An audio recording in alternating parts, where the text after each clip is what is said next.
Welcome, graduates. Today, we join together to celebrate you and your commitment to knowledge, creativity, and art, whether you're in New York City or around the globe. Greetings from Beijing. Hello from northwestern Colorado. Buena Vista, Colorado. I'm celebrating from Valparaiso, Indiana. We're celebrating in Little Rock, Arkansas. Los Angeles, California. I'm celebrating it from Istanbul, Turkey. I'm celebrating in Bruges, Belgium. During your time at School of the Arts, you've wowed us, amazed us, and inspired us. First, congratulations. We made it during the pandemic. Congratulations to the class of 2021. Thank you, faculty, staff, colleagues. There's no way I can make this work without your help. To all of my classmates and my cohort members, thank you as well. It's been an awesome ride. Today, we celebrate your creativity. Honestly, not sure how to describe my writing process because it continues to elude me. But for me, the creative process is doing the work that it takes to be a writer before I even get to the page. I know that writing is kind of like a 2 steps forward, 1 step back, sometimes 3 steps back, but then 5 step forward process. Today, we celebrate your passion. Music, dance is also a big part of my writing process. I listen to a lot of actually traditional songs. It's one of the things I love. Today, we celebrate your art.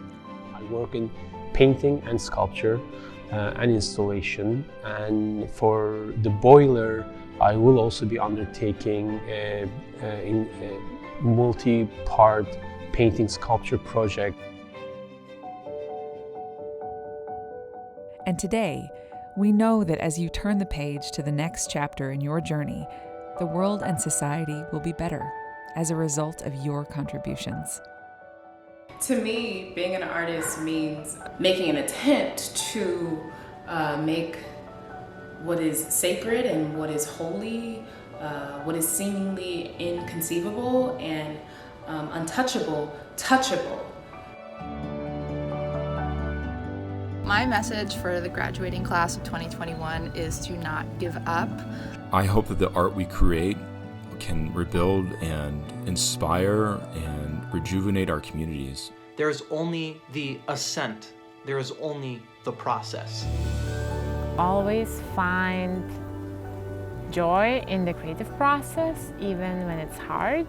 To all my classmates, just want to say I miss you guys. It's an honor to graduate with you all. I hope we can stay in touch and maybe create some art together in the future. We did it. It's been a long year, but today we celebrate. And specifically to my film and media studies cohort, you guys are the absolute best. Congratulations to all of the graduates. Congratulations!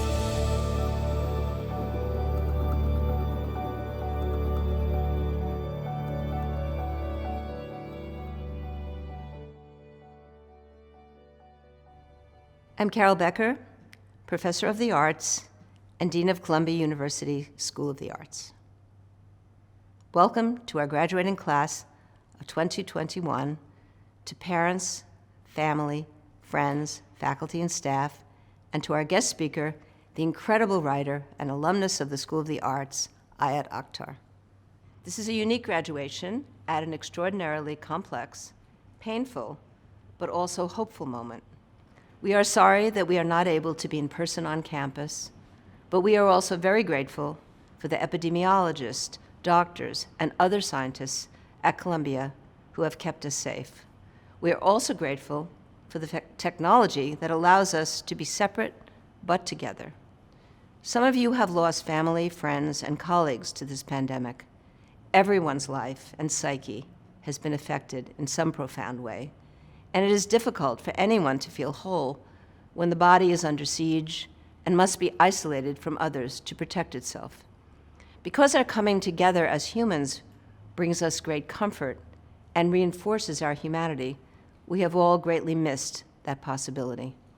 In order to stay safe, we have had to offer most of our classes digitally or flexibly, not the easiest place for an art school to congregate. But nonetheless, we have found ways to be with each other productively. And we have been able to create the virtual commencement to celebrate you, the class of 2021. And celebrate you we must, because collectively, you have mastered numerous art disciplines. You have become writers, working in all forms, theater practitioners, skilled to energize space with ideas and your physical presence. You have become experts in film history, theory, criticism, and media, and filmmaking, covering the entire spectrum of storytelling and production. You have learned to work in multiple aspects of visual and sound arts, from painting, sculpture, photography, the moving image, and installation. The level of mastery you have collectively achieved enables you to tell the stories, present the ideas, and create the conditions that will move the hearts of the world. Being an artist is never an easy path. It always requires great courage and risk, and it may seem even more so now, but in fact, at this time, it also has become a position of incredible strength. Extreme isolation will end, and when it does, the world will need joy, playfulness, deep thinking, and empathy to reconstitute itself. It also will need artists to tackle the big questions about the revitalization of democracy, the challenges of climate already changed, and the ongoing urgency for humans to recognize and respect difference while also acknowledging our shared strengths and vulnerabilities. Artists are great communicators in multiple forms.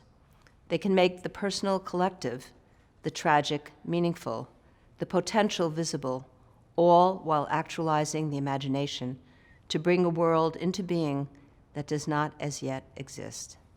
And if there is one thing that is clear to us now, it is that our spirits cannot thrive without beauty, joy, the natural world, and art. Humans depend on these as we do on air. It will be the class of 2021, all of you, who will insist that we recognize how much we live in close interrelationship with other species and to the planet itself, and that we must tread upon this earth with great care. You have the skills, the brilliance, the creativity, and the will to propel the world forward, to take on its most challenging issues. There's so much that needs to transform, nationally and globally. Issues of racism, gender, discrimination, inequity in such great proportion. These issues can be challenged on the streets and through government, but also through human expression in art. Many of you will take on these contradictions of the world through theater, film, writing, and visual art, and you will succeed in this work as those who have come before and you have done. And we will want to hear about your achievements and always take great pride in what you have accomplished. So although you are leaving us, stay close as our alumni. You will always be part of Columbia University School of the Arts. Today, we bestow on you a graduate degree from one of the great universities and schools of art in the world, a degree that you have worked hard to achieve. Use these credentials well to further your goals and to remind yourselves of the deep gift of having chosen a path in the arts. You have shown that you have the fortitude, vision, and perseverance to succeed, even in difficult times. You have shown that you are true artists, ready to take up challenges as they present themselves and to help reinvent the world as creative individuals always have. Congratulations to the class of 2021. Now, I will introduce to you our graduation speaker, Akhtar. Akhtar is one of the most brilliant and provocative writers working today. He crosses genre, themes, and forms, but inevitably takes on the most difficult issues of race, ethnicity, alienation, assimilation, or the lack thereof. He is Pakistani-American, born in Staten Island and raised in Milwaukee. He attended Brown University as an undergraduate and received his MFA from Columbia University School of the Arts in 2002, where he studied film directing. From his first book, American Dervish, published in 2012, to his most recent fictionalized memoir, Homeland Elegies, all Akhtar's writing has received enormous critical acclaim. Homeland Elegies appeared on 13 lists of the best books of 2020, including that of the New York Times that called it pitch perfect and virtuosic. In 2013, Ayad won a Pulitzer Prize for his play Disgraced. When the play opened on Broadway, it was nominated for a Tony Award for Best Play, as was his most recent play, Junk, The Golden Age of Debt, for which Akhtar also won the Kennedy Playwriting Prize for drama inspired by American history. Ayad Akhtar has won so many awards, has been so lauded by the theater world and the writing world that one could go on in such praise. But what is most important to say is that Ayad Akhtar is an essential thinker and creator, focusing on the most pressing issues of our time. He fearlessly took on the complexity of being Muslim American after 9/11. He consistently challenges the nature of democracy and all our assumptions about race. His work is a tribute to what it means to bring people together in theater, to witness the myths of our alleged origins enacted. This, he says, is the root of theater's timeless magic. In the same speech at Lincoln Center in 2017, while accepting the Steinberg Playwriting Award, he also presciently stated that, in a world increasingly lost to virtuality and unreality, the theater points to its antidote. Ayad Akhtar's work embodies this aspiration for what theater and writing can achieve. It is my honor to present to you our graduation speaker for the class of 2021, Ayad Akhtar. I'm so honored to have been asked to address you all on this special day and to offer a few thoughts on the occasion of this culmination of your work and dedication, this end of sorts that's actually really just a beginning. Let me start with hearty congratulations to each and every one of you and to your families, and to the faculty who have read your stories and plays, helped you shape your shot lists, critiqued your performances and paintings, and just generally shared their wisdom about the practice of making work. I know there isn't a day that goes by when I don't think of the teachers who shaped me. Getting to the end of something this significant is no easy feat in any year, but especially so for this past one. The pandemic has tested everyone, of course, but I can only imagine the particular challenges faced by you all as you've endeavored to complete your coursework and creative capstones and struggled all the while to maintain a sense of community. For of course, community is such an important part of any creative practice. But I can imagine that this difficult year has also summoned your tenacity, rewarded your discipline, required of you endurance and uncommon amounts of patience, has enforced solitude, and ultimately demanded that you surmount an almost constant daily disappointment. In short, let me suggest that the pandemic has provided you an opportunity to begin practicing many of the core competencies required to make a life in the arts in this country. Almost 20 years ago this month, I too was in a graduating class at the School of the Arts, excited to be moving on into the world, so to speak, but terrified as well about the uncertainty ahead, listening with only half an ear to a commencement speech I expected would be full of congratulations and encouragement, and which would exhort me to stay true to the ideals that ignited my passion to be an artist, and which, all the while, I knew would hint at the difficulties ahead. Such are the requirements of the commencement address, and for good reason. The exhortations and encouragements, the warnings are all necessary. And yet nothing anyone said that day could possibly have prepared me for the road ahead. But then again, how could it?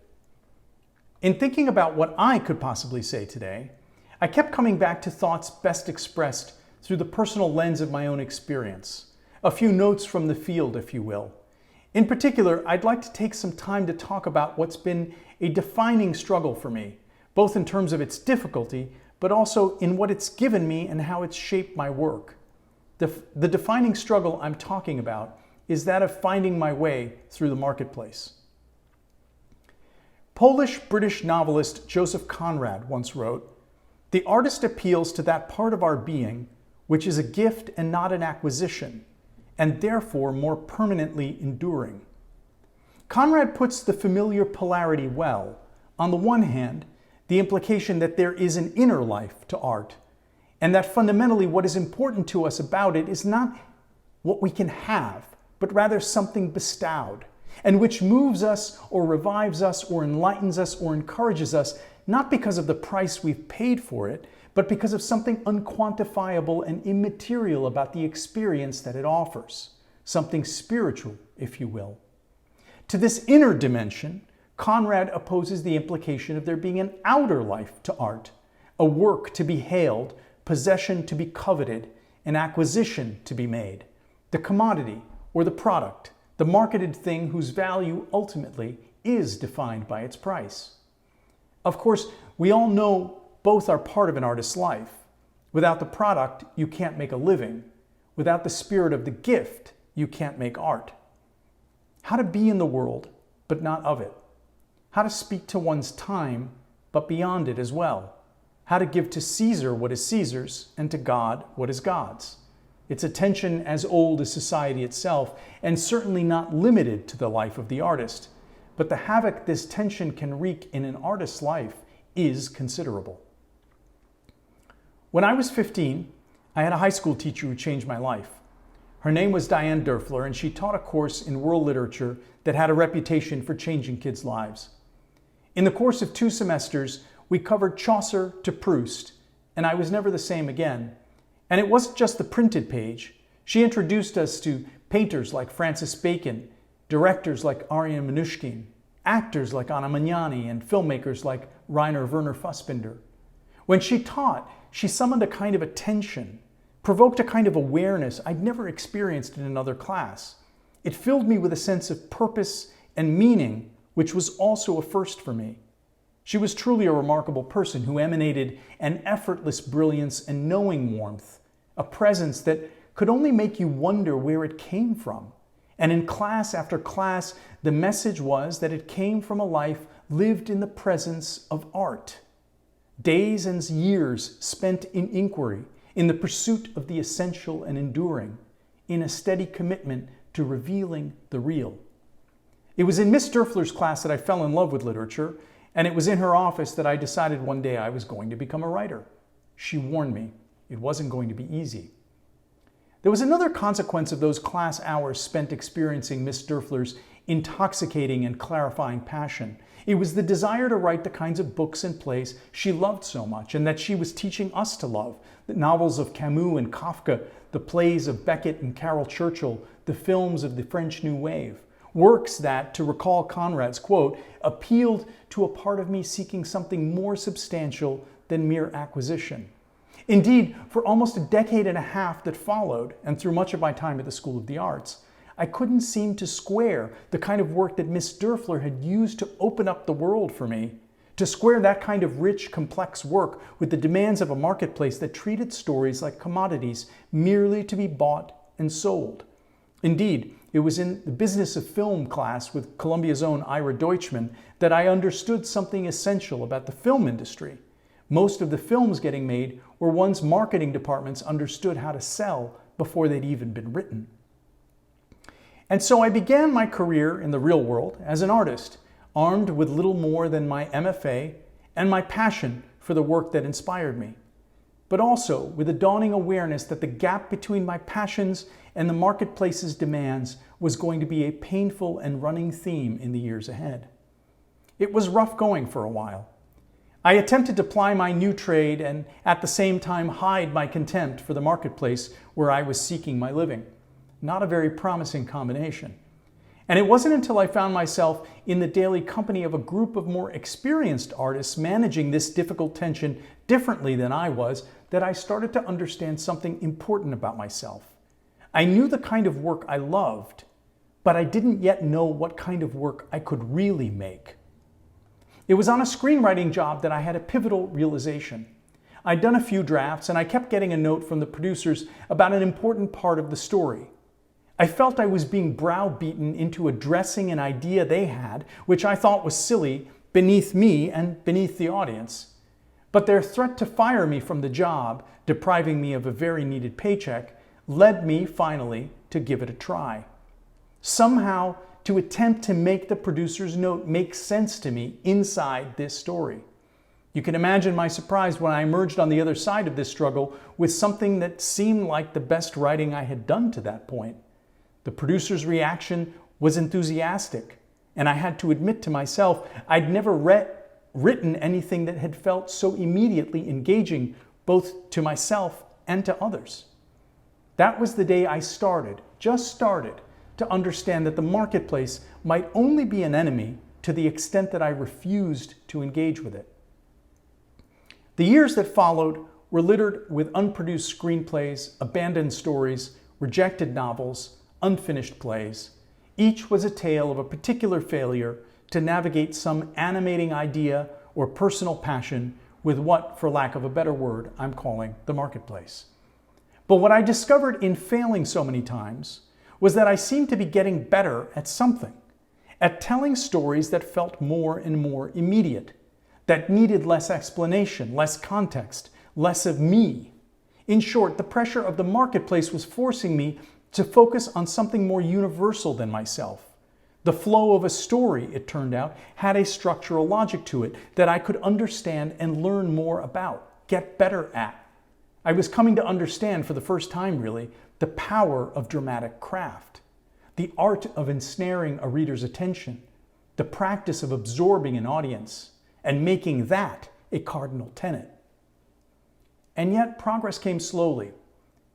And one thing that surprised me time and again, though it probably shouldn't have, was that I seemed to grow most when confronted most vividly with the demands of the marketplace, a paying audience, a paying reader, the paid critic. When the pain of failing was no longer just a wound to be nursed in private, when this encounter was fully manifest, some other gear would kick in, as if I suddenly had new abilities simply because they were so badly needed. Submitting a manuscript to a literary agent and then getting an honest, detailed rejection letter, sitting through a play's preview process with an audience that's not laughing at the jokes I thought were funny. On set, writing scenes that had to be shot the next day, one way or another. Here, there was no time to justify myself except on the page, in the work. There was no excuse, no explanation. If there was resistance, the scene itself had to be persuasive enough to overcome it. Of course, making a place for the outer life of art, the husk the world takes a hold of and often mistakes for the animating spirit, making a place for art as a thing acquired, bought, honored, awarded, written about, sold, doesn't mean, mustn't mean foregoing art's inner life, its inner calling, that immaterial nourishment which somehow found you and inspired you to give your life to its continuation, and to try, however hopelessly, though joyously, to pay down the ever-growing debt you owe to the works that fed and feed you. Crafting the empty space inside the alluring husk, the quiet fire inside the persona, whether you're an actor or visual artist or writer of any sort. Preserving this silent devotion inside all the clamoring and attainment, never forgetting that this is the source, art's deeper reason. This can become a battle of its own. Indeed, in my experience, fidelity to inspiration can become a profound challenge when you're caught up in the maelstrom of the world's very real demands. But learning to stay attuned to the subtle, the invisible, the essential, staying true to the battle to protect the unpossessable, this too is a skill that seems to get better in duress and with practice. At least that's what I've found. In the 2 decades that have elapsed since my own graduation from the School of the Arts, I've seen a fair bit of success and failure around me.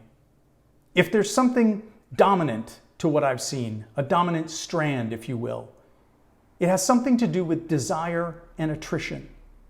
Persistence matters.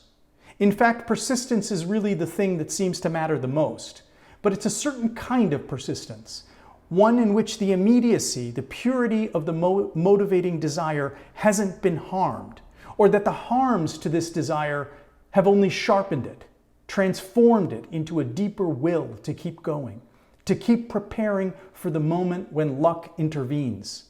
Because that's been my experience. Luck matters, but luck is also inevitable if you can wait. Another way of saying this is that staying power isn't just a choice, it's also understanding and tending to the conditions that make this choice possible. so that when the time comes, you're fresh, ready, and better than you ever have been before to take advantage. In my case, the necessary condition has always been love. Love for what I do. Love for the artists and the stories that changed me as a teenager. Love for what literature and drama have made and continue to make possible. Love for the experience of being in the midst of an audience as the curtain rises. Love for the loss of awareness as the inner rhythms of a sentence on the page are being worked out. I've been profoundly in love for most of my life with what I do, even when I wasn't doing it very well. And I've been fortunate always to know how precious this love I felt was for me. That's what's kept me going, kept me hungry to keep going through some very, very difficult times. In closing, I'd like to thank you for betting on a future committed to sharing your love with us all, for betting on yourselves. As the world approaches a return to something like normal, as the work of recovery and repair are underway, the opportunities will be considerable, as will the challenges. I wish you all flourishing through the hardships and the steady deepening of your love for what you do, as well as your ability to do it. Once again, congratulations.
Reset.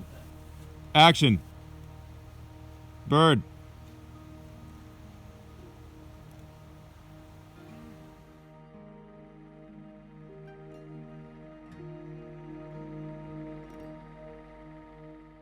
To our 2021 graduates, on behalf of the faculty and staff of the Columbia MFA Film Program, I congratulate you on your commencement.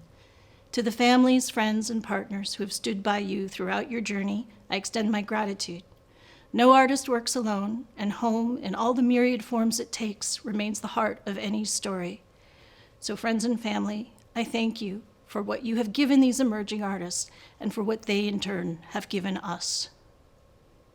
The world we find ourselves in today is very different than when you began with us. Loss, isolation, and reckoning are no longer words that flicker in the shadow. We speak them now collectively as universal daily conditions. And yet for each of us, these experiences are very specific, taking a form only we see and hear, haunting us, sustaining us, inspiring us, and requiring us to tell the story of who and what we lost, and who and what we found. And so we try, only to find that the language of filmmaking itself must change to tell these stories truly. And changing the language changes the story, and the story, in turn, changes us. That's how we know we're doing it right. Then, at some point, we pause. Now, this is likely a long way off for most of you, but I think every storyteller at some point worries, is this it? Have my stories grown stale? Have I run out? I want you to know that all stories do grow stale eventually, and when they do, it's okay to offer them up to time and chance for reinvention. We reinvent by holding ourselves accountable to the truth of our own lived experience, to what is revealed both in light and shadow, and by welcoming the heat of transformation. And in our program, you have learned how to do this, to let the sparks thrown by collaboration community catch flame and create change. Live your truth, love mindfully, work hard with and for others, and there will always be stories. Columbia Film graduates, we've come through a lot together. You are forever part of my heart and that of the film program. And as you make your way, I hope we stay with you as well. Travel safely and lightly. Congratulations.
Welcome to family, friends, and graduates. I want to offer my wholehearted congratulations to the MA graduating class of 2021 in film and media. What an extraordinary time to finish your degree, not only through your intensive studies in film and media theory, history, and critical thinking, and the writing of your thesis, but also because you had the unique chance to experience, observe, and reflect on the sudden shift in so many paradigms of film and media production, distribution, exhibition, streaming, viewing screens, audiences, textual structures, genres, and style.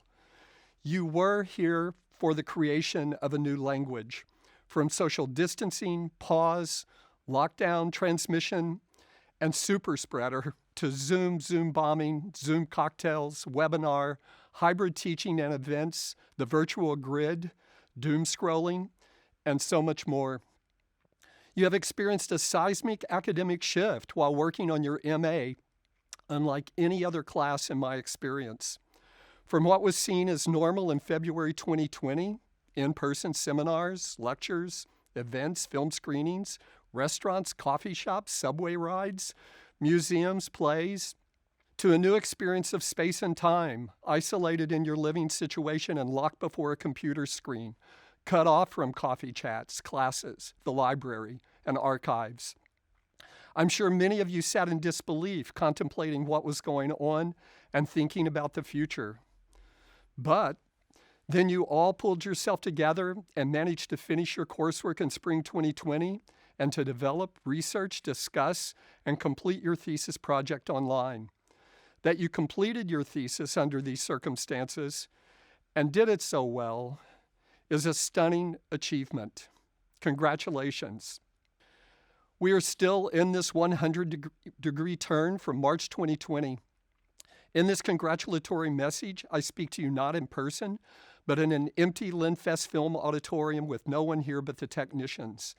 The break from the old normal has given all of us new ways to think about film and media, the good and the bad.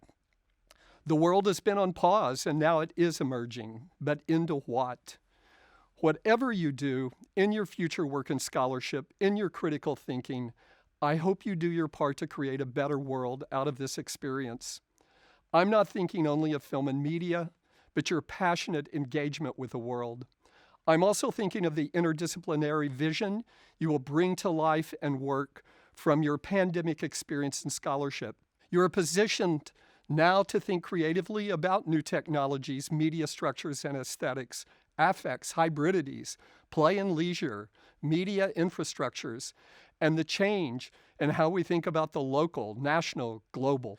In spring 2020, as we were still grappling with a new world that we had entered because of coronavirus, in his address to graduating students facing uncertainty, Bill Gates encouragingly remarked, "The important thing to remember about career paths is that they don't have to last forever.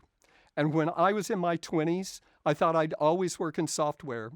I never saw myself working in philanthropy or on global health at all, let alone leaving behind my job at Microsoft to do it full time. As you get older, your interests and your skills will evolve. My advice is to be open to change. Don't be afraid to try something new."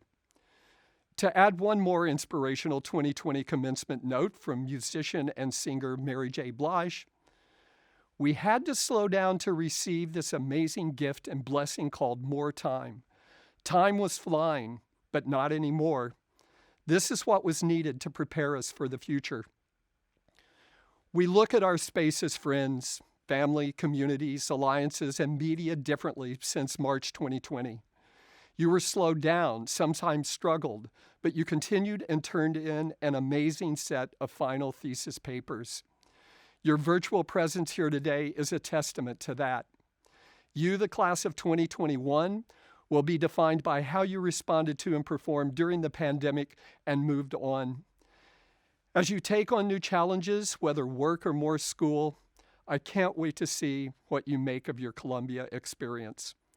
Once again, congratulations on this incredible achievement. I hope to have the chance to toast you in person in the near future. And if not, there's always a Zoom cocktail at the click of a camera icon on my desktop. Warm regards and salute.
I've been thinking a lot during these endless days of COVID and lockdowns about a minor French writer by the name of Javier de Mist, who in 1790 was sentenced to house arrest for participating in a legal duel.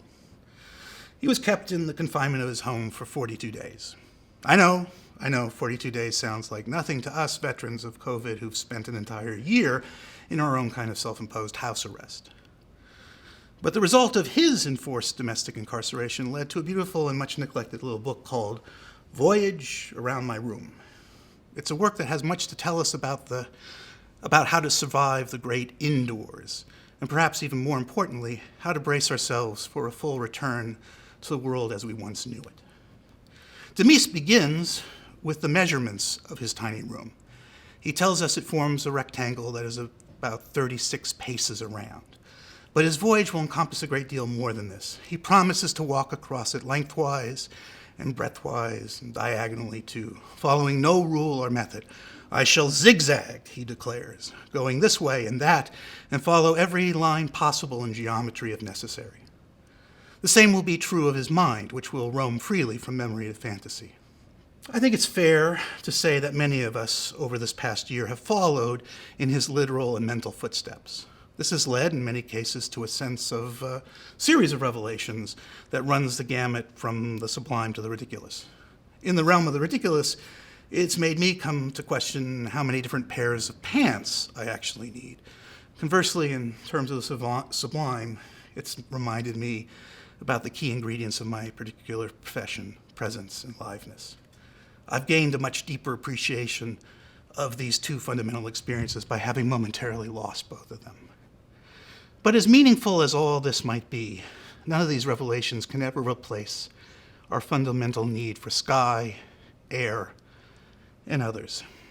Solitude has its gifts, but even de Mist admits that it can start to feel a lot like death. Perhaps the most beautiful passage in his book comes at the end, when our narrator is about to be released and returned back into the world at large. He exclaims, "Imagination, realm of enchantment, I must quit you now. Today is the day that certain people presume to give me back my freedom, as if they had ever really taken it away from me. They may have forbidden me to travel through a city, but they have left an entire inner universe at my command.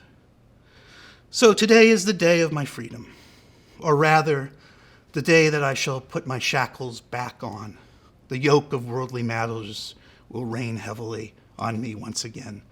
I shall no longer take a single step that is not measured by decorum and duty. I hope I can escape this new and dangerous captivity. So, here I am now, all decked out. My front door opens. I shudder in anticipation. I step out into the world, and I hear a voice say to me, "Poor creature, be on your guard." Be on your guard. What does that mean? Many things, I suppose. Most likely, de Mist is talking about a whole alphabet of conformity, beginning with those double Ds, decorum and duty, and running all the way to our own issues of systemic racism and rising xenophobia, as well as the prison of habit, that much lesser tyrant who nevertheless lulls us into complacency and dulls our wonder for the world. How to guard oneself from such traps. How to stay awake. That's the trick, isn't it? One of the many lessons we hope you've learned during your time here at Columbia. Well, now, today, you're about to be doubly released from the virtual halls of this university and the four walls of your various abodes. You are returned back into the world, and you have important work to do, art to make. You must be our new guides, helping to reintroduce us to the world that we almost lost. You're charged with one of the most important tasks there is, to remind us of the gift of life. You must make us look. You must make us take note. You must remind us of things, little things, everything, like the stars in the night sky. So, what are you waiting for? Get to work, wake us up, re-enchant us. We need you now more than ever. Thank you.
Greetings, Visual Arts class of 2020. It has been 2 years since we opened the last MFA thesis exhibition, and almost exactly a year since we began communicating the way I am with you today. The last 12 months have been filled with tragedy and grief, rage, passion and hope, organizing and action. You have felt and been a part of all of this. At times, it's been too much. Your senses, minds, and bodies have been overwhelmed. But you have not been quiet. You have continued to make and do your work. The area inside the eyes of sighted humans that focuses sharp images of the world is called the fovea. This area is less than 0.5 millimeter in diameter, about the same size as the point of a pencil. The auditory hair cells in the ears of humans that create the sensation of sound are even smaller. Tinier still are the touch receptors and sensory nerves in human skin that contact the world directly and enable bodily awareness. Everything we sense of the world travels through infinitesimal channels like these. This is what you, the artists of the class of 2020, have been working with as people and as artists ever since you decided to take on the designation of artist and to call what you do making art. Our bodies transform energy into representations of the world in our brains. Nervous system, body, and environment interact, and bodies adapt. The brain has a body. Much of the time, we can't help but take our sense perceptions at face value. We navigate our lives this way, moment by moment. But this is not so with the art that you make. That's not why you do it. The things you make do not pretend to be what they represent. Like language, the art you make is also always a metaphor for the realities that are most important to you, or the realities you would most like to see. This is the way change happens, by manifesting the imaginary. Artists make things that people use to compare their perceptions with others. Artworks are propositions. Agreeing or disagreeing with these propositions, arguing with them, creates a shared reality, neither wholly internal nor external. A shared reality we desperately need now. I congratulate you on the work you have done, the work you have given us, the creative trouble you have given to everyone. Congratulations, Class of 2020. Cheers. I love you all.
So this was my thesis for my master's degree at Columbia.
Welcome 2021 writing graduates.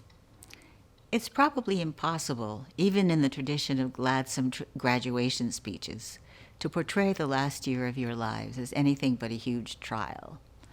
A trial to keep healthy while living with ever-present medical fear. A trial to assimilate political shock and disorientation. A trial to keep your creative juices going despite the weirdness of virtual learning and daily gusts of anxiety fanned by social isolation, and the supreme trial of having to assimilate the overwhelming pain and loss of life all around you, and sometimes close to you. But the astonishing fact is that for the most part, despite low periods of doubt and paralysis, you somehow found resources that allowed you not to be completely crushed by all of it. In some unanticipated way, I believe you may well have been better prepared than most of your fellow citizens to get through these challenges. Not that you didn't share the general confusion and malaise that afflicted everyone every day, but while the getting and having culture is almost demonically focused on pushing bad thoughts aside, writers write to express, among other things, fear, confusion, and messy emotions. Writers are in the habit of shaping inchoate events into imaginative wholes. And sometimes, in the process, the world writers create temporarily obliterates the world outside. Coming of age as a young writer, I often heard it argued by many of my fellow non-academically affiliated writers that the academy had to be a bad place for creativity to flower, that students who studied in writing programs would all end up writing the same way. And that, as Saul Bellow, reacting to the critiques in an essay called "The University as Villain," characterized as false. The anti-academics charged that the university could not be friendly to its writers without softening and taming them and making them fat, he wrote, checking their necessary vices, damaging their freedom, and harmfully curbing their madness.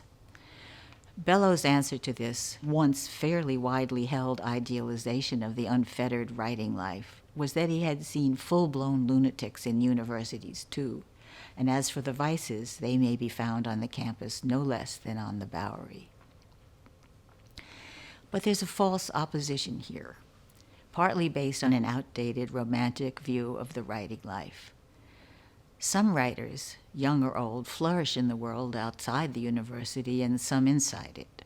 There are writers who would feel comfortable adjusting to the university's hierarchical structures and orderliness, and others who welcome the presence of a community, of other writers to befriend, share work with, complain to, and trade professional war stories with.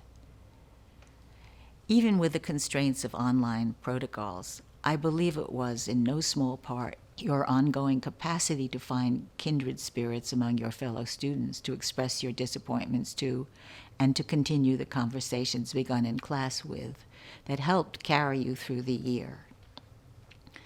The strides you made growing as a writer, the risks you took by trying fresh avenues of approach, to your work, the lessons you learned from the books you read and the faculty whose experience you drew from, could not have happened in the intense, concentrated way it did in an isolated environment.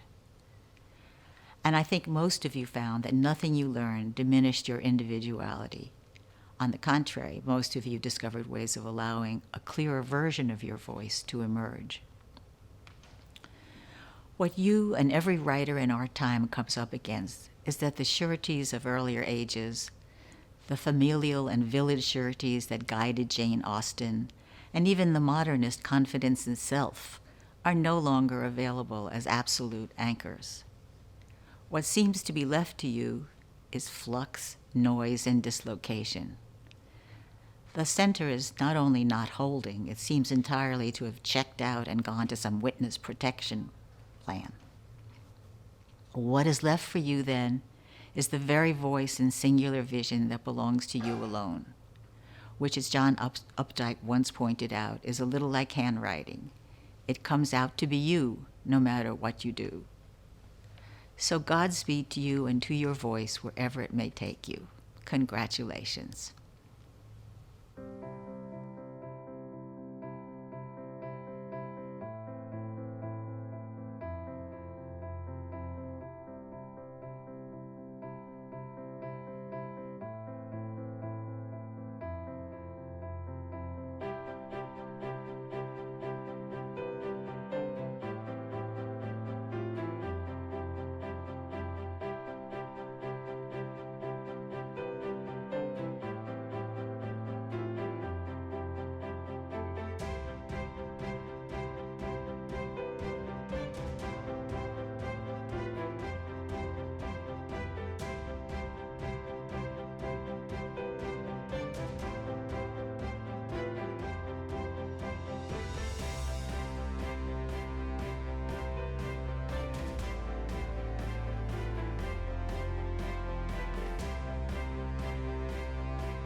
The first thing I want to do is perform in front of an audience. Write somewhere, anywhere, other than my home.